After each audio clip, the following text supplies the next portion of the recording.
All right, today we're going to dive into something that really challenges how we think about grief. It's this incredibly raw, personal look at how loss can feel, well, just as sharp 14 years down the line as it did on day one. So let's get right into it. So the piece kicks off with just a number, 14. And that's it. It just kind of hangs there, right? The whole point is that ambiguity. It immediately gives you this sense of a long, long time passing, something that feels really specific, but at the same time totally endless. And then we get the context that gives that number all its weight. It's been 14 years. And this line, wow, it just sets up the core conflict of the whole piece, doesn't it?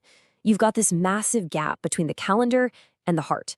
I mean, time has clearly moved on, but for the speaker, that emotional wound is just as fresh as ever. Okay, so this stark contrast between time and pain, that's really our jumping off point. Let's dig into this theme of unfaded pain and see exactly how the speaker puts into words a kind of grief that just refuses to soften over time. So first things first, we have to ask who or what is Sandy in this piece? The speaker tells us, Sandy, you are more than a name. You are warmth in the cold, a gentle flame. Right there. That tells us everything. Sandy isn't just a memory of a person. She's become this powerful symbol of light and comfort, in the middle of all this loss. And this next line, this really shows how memory transforms into a kind of ritual. A simple photograph isn't just a keepsake anymore, it's a holy book. Think about that. That elevates the whole act of remembering into something sacred, something that's just deeply woven into the speaker's daily life. It's almost like a way of building structure and finding meaning where loss has left this huge void. You see how this reverence for the past almost creates a sanctuary, right? So in this next section, we're going to see how the speaker actively uses these memories, not just to look back, but to keep a real presence alive right here, right now. And it all starts with these powerful sensory details. The speaker says, I still hear your laughter in the quiet afternoon. It's not just a thought, it's a full-on auditory experience. It's an echo that actually fills the silence. And right after that, we get a visual memory, her smile, one that could light a room with grace. See, these aren't just passive things he's remembering. They are active, powerful forces that can literally change the entire atmosphere of a room. And here's where we see how those internal memories get tied to the real physical world.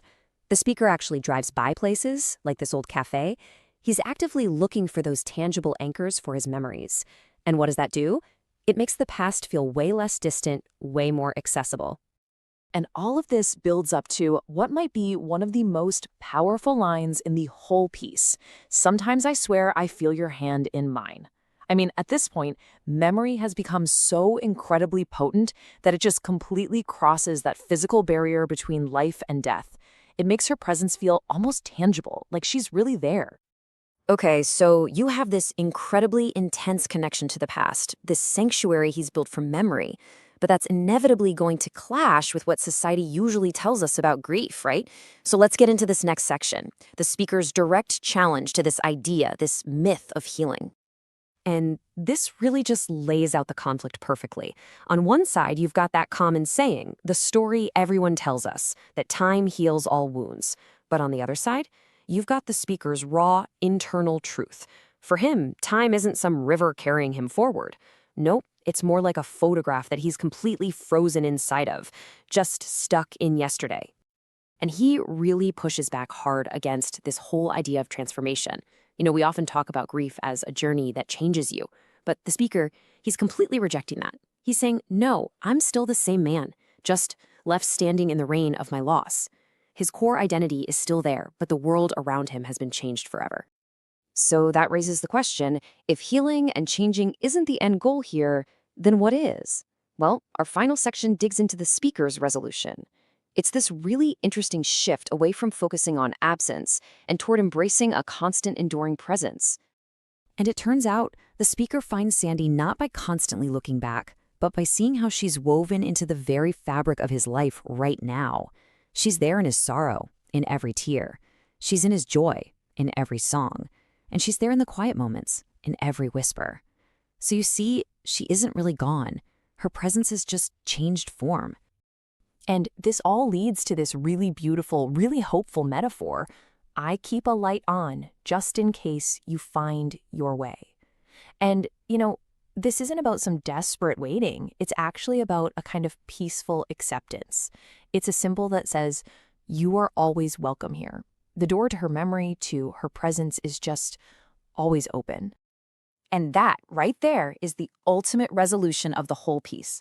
The speaker finally reconciles the hard, physical reality that she's gone with the emotional truth that she hasn't disappeared. The physical person is lost, yes, but the presence, her essence, that gentle flame we talked about, that's what remains. So, that leaves us with a final thought to chew on. This piece, it's not just about one person's grief, is it? It's really an exploration of how all of us carry the past with us. It's asking you to think about that fuzzy line between just remembering someone and actually feeling their presence long after they're gone. So how does that happen? How does a memory go from being just a picture in our mind to a force we can actually feel in our day-to-day lives?